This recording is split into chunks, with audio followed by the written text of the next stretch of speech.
अच्छा, सादिक संजरानी की जीत क्या था आपके लिए? एक शॉक था, सरप्राइज था, या फिर एक नॉर्मल सी आम सी खबर थी कि ये तो होना ही था?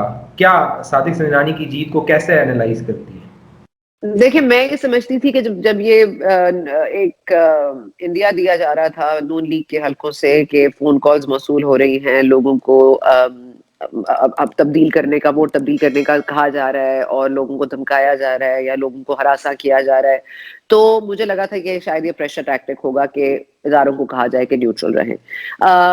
गिलानी साहब बज़िद थे कि उनको कोई फोन कॉल नहीं रिसीव हुई, उनको ऐसी चीज का, किसी चीज का उनको पता इल्म नहीं है। लेकिन देखें, वो जो 7 वोट है और वो जो 7 वोट पे कहानी आके बैठती है, देखिए मुझे भी इसी चीज का वो शौक शौक जरूर था, क्योंकि 51 दोहराने में मौजूद, 51 नाश्ते पर मौजूद, 51 ही उम्मीदवार उनके थे। अगर इखलाकी तौर पर अगर वो 7 वोट डिसरिगार्ड ना होते तो मुमकिन यही है कि इखलाकी तौर पर तो गिलानी साहब जीते हैं ना। तो ये 7 वोट, जिस प्रिजाइडिंग अफसर के हवाले से बात हो रही है कि मुजफ्फर शाह साहब जो हैं वो ऑपोजिशन बेंचेस पे बैठते हैं, पीपल्स पार्टी से उनकी एक कोई खलश है, ये तमाम तर चीजें जो हैं वो मसला तो है। लेकिन रियासत का कैंडिडेट, इस्टेब्लिशमेंट जब भी किसी कैंडिडेट को खड़ा करती है और अपना साथ उसको देती है या किसी पॉलिटिकल पार्टी को सपोर्ट करती है, खान साहब के आपको एक क्लिप आजकल सर्कुलेट भी करी है, वो आपने देखी होगी, खान साहब समझा रहे हैं कि कैसे इस्टेब्लिशमेंट जब खड़ी हो जाती है तो सेनेट इंतखाबात में क्या होता है। तो फिर ये बात तो फिर तय है, फिर there are no surprises there कि संजरानी साहब ने जीतना था।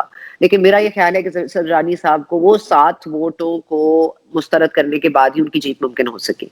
और अगर वो ठप्पा लगा है और बॉक्स पे नहीं लगा, नाम के ऊपर लगा है, तो वो एक ही मिस्टेक 7 लोगों ने क्यों की, ये सोचने की बात है। उनकी वफादारियां क्या तब्दील हो गई थी? दूसरा ये कि आया मुमकिन हो सकता है कि 7 लोगों से ये गलती होगी और 7 लोगों ने सही समझ के ठप्पा लगाया, कि क्लियर करने के लिए नाम के ऊपर ठप्पा लगाया। तो in any case it's been mishap तो हो गया है। और मुझे तो लगता है पूरी कोशिश की गई कैमरे नस्ब करने से लेकर ओपन बैलेट सुप्रीम कोर्ट तक ले जाकर मामले को, मतलब इन तमाम तर चीजों से एक डेस्परेट अटेम्प्ट तो आपको नजर आ रहा है। मतलब यहाँ तक कि एक मेजर को एक दिन पहले पोस्ट कर देना, आप लोग एक बंदे को बाहर खड़ा कर देना जो कि नोट कर रहा है कि किस टाइम कौन आया, उसकी बॉडी लैंग्वेज क्या थी, पाकिस्तान तहरीक इंसाफ का कौन कौन रुकन नहीं तशरीफ लाया, कौन लाया, अटेंडेंस कितनी रही, इसकी खबरें वजीर आजम को बार बार पहुंचाई जा रही हैं। तो जाहिर है कि मेरा ख्याल है कोशिश वो भी भरपूर कर रहे थे, चांसेस उनको भी विनिंग के इतने नहीं थे, लेकिन मेरा ख्याल है बैकअप प्लान में शायद ये था कि अगर कुछ ना हुआ तो ये सही।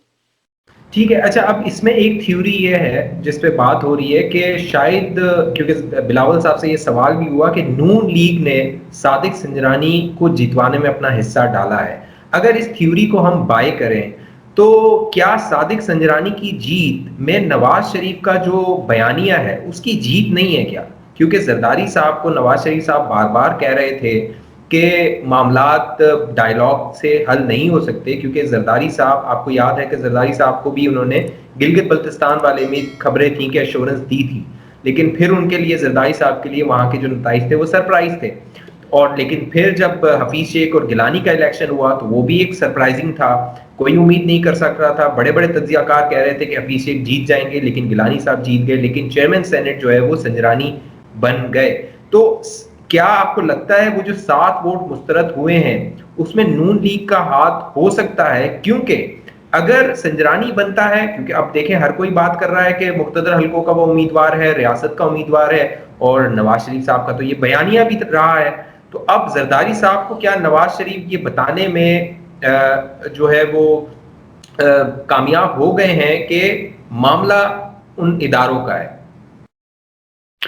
मेरा ख्याल है 2 पॉइंट ऑफ व्यूज इसमें से निकलते हैं। ये भी आप फ्लिप साइड पे ये भी देखिए कि नून लीग फिर इनको समझा रही है कि आप जितने मर्जी मुज़ाकरात कर लें, जितना मर्जी बार्गेनिंग कर लें, होगा तो वही जो वो चाहते हैं। तो एक तरफ से ये भी कहा जा सकता है कि नून लीग ये समझ रही है कि पीपल्स पार्टी इससे सबक हासिल कर रही है, लेकिन ये भी ऐन मुमकिन है कि पीपल्स पार्टी ये समझ रही हो कि नून लीग इससे सबक हासिल करे। लेकिन मेरा ख्याल है इस तमाम तर चीजों में जो कि बहुत अहम है वो ये है कि अगर आपकी वफादारी चेंज हुई है, चाहे वो नून लीग के ही 7 लोग क्यों ना हो, और ये आपको याद होगा समा के रिपोर्टर ने खबर ब्रेक भी की थी कि 7 जो कैंडिडेट्स हैं वो नून लीग से ही हैं। देखिए, संजरानी साहब की भी एक अपनी एक डीलिंग रही है लोगों के साथ, बहुत अच्छे रहे हैं वो, बहुत मिलनसार हैं, बहुत आपके काम आते हैं, लोगों को, लोग घंटों उनके साथ बैठे रहते हैं, चाहे वो PMLN से हो, पाकिस्तान पीपल्स पार्टी से हो, एक अच्छा माहौल बना रहता है। وہ شبلی فراز اور مصدق ملک کی طرح ایک دوسرے کے اوپر الزامات نہیں لگاتے. مطلب وہ اس طرح کی چیز، وہ بہت ایک بڑے کام سے آدمی ہیں، بہت کام طریقے سے چلتے ہیں. تو عین ممکن ہے کہ ان کی پسندیدگی جو ووٹ جنہوں نے ووٹ نہیں دیے ان کی پسندیدگی بھی ان کی طرف ہو. وہ چاہتے ہو سنجرانی صاحب آئیں، وہ چاہتے ہو گیلانی صاحب نہ آئیں، اور شاید پیپلز پارٹی کے بیانیوں کو اور سپورٹ کرنے کے لیے کیا گیا ہو.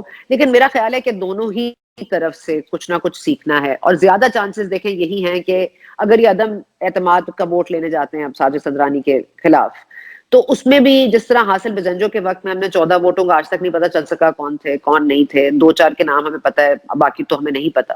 ایک کاروائی ہونی تھی پارٹی کے اندر، ایک کمیٹی فائنڈنگ ہونی تھی، فیکٹ فائنڈنگ ہونی تھی، لیکن یہ نہیں ہوا. اب آیا یہ ممکن ہے اس ساتھ کے بعد اگر یہ پھر عدم اعتماد میں جاتے ہیں تو یہ جو نیوٹرالٹی ہے نا جو ہے اور نہیں ہے، اس نے کنفیوز کر دیا ہے میٹرز کو. کیونکہ اگر نیوٹرالٹی نہیں رہے گی تو آیا این ممکن ہے کہ عدم استحکام کی جو وہ لے کر آئیں گے وہ بھی ورک نہیں کرے گی، کیونکہ اس وقت بھی نیوٹرالٹی کے چرچے ہو رہے ہوں گے کہ اس سے پہلے کس کو فون آ گیا، کس کو کیا ہو گیا. تو دیر ان اے ویری ڈیفیکلٹ سچویشن. یہ بات تو طے ہے کہ پی ڈی ایم نے اپنے آپ کو اس پوزیشن میں مطلب پا لیا ہے یا پہنچ گئے ہیں یا خود ساختہ ہے یہ. لیکن میں کہہ رہی ہوں کہ ایک پوائنٹ آف نو ریٹرن پہ وہ آ چکے ہیں. اب وہ آگے کچھ بھی کرتے ہیں ٹھیک ہے تو نیوٹرالٹی بہت میٹر کرے گی، اور نیوٹرالٹی سرے سے ایگزسٹ نہیں کرتی، یہ اب دونوں سائڈز کو پتا ہے. تو it makes things very tricky for the future. ٹھیک ہے، اب 26 مارچ کے حوالے سے جو لانگ مارچ ہے، کیونکہ آج مولانا صاحب کی بات ہوئی، زرداری صاحب اور نواز شریف تینوں کی ایک کانفرنس کال ہوئی، جس کے بعد خبر یہ آئی کہ مولانا صاحب نے کہا ہے لانگ مارچ سے پہلے استعفے دینا اب ضروری ہو گئے ہیں. تو آپ کو لگ رہا ہے کہ پیپلز پارٹی کسی طرح کنونس ہو جائے گی استعفے پہ؟ اور اگر استعفے دے دیے گئے تو کوئی کرائسس ہو سکتا ہے، یا پھر جو ہیں برسر اقتدار اور مقتدر حلقے وہ کہیں گے ٹھیک ہے بھائی نظام ہم اسی طرح ہی چلائیں گے، مینج ہو جائے گا معاملہ؟ دیکھیں سٹیکس پیپلز پارٹی کے بہرحال زیادہ ہیں. سٹیکس پیپلز پارٹی کے اس حوالے سے زیادہ ہیں کہ ان کی سندھ میں ایک حکومت ہے، وہ استعفے نہیں دینا چاہتے. یہ شروع سے ان کا بیانیہ رہا ہے اور یہ شروع سے وہ اس چیز کو بلیو بھی کرتے ہیں. ایک خوف ان کے دل میں بہرحال موجود ہے. لیکن دیکھیں یہ بھی کوئی ہارڈ اینڈ فاسٹ رول نہیں ہے کہ Pakistan Democratic Movement Peoples Party کے بغیر مارچ نہیں کر سکتی. جو کہ میری انٹیلیجنٹ گیس یہ ہے کہ if push comes to shove Pakistan Peoples Party will not be aligned with PDM، اور PDM پھر اپنے فیصلے خود کرے گی. کیونکہ ظاہر ہے 11 جماعتوں میں سے اب 2 جماعتیں ہیں جو مین اسٹیک ہولڈرز ہیں، چاہے وہ پیپلز پارٹی اور نون لیگ ہو، وہ بالکل اپوزٹ سائڈ پہ سوچ رہے ہیں. ایک کہہ رہا ہے جی فون کالز آ رہے ہیں، دوسرا کہہ رہا ہے مجھے پتہ نہیں.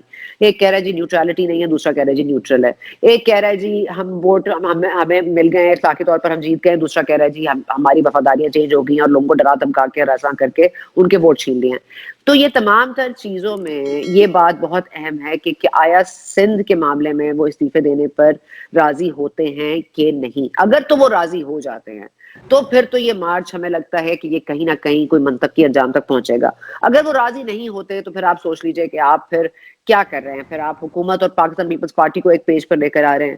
تو یہ تمام تر چیزیں اب سوچنی پڑیں گی، کیونکہ دیکھیں پی ڈی ایم کا حصہ رہنے کے لیے کچھ ایسے فیصلے اب کرنے پڑیں گے، کیونکہ اب تو کچھ رہا نہیں ان کے پاس کھونے کو.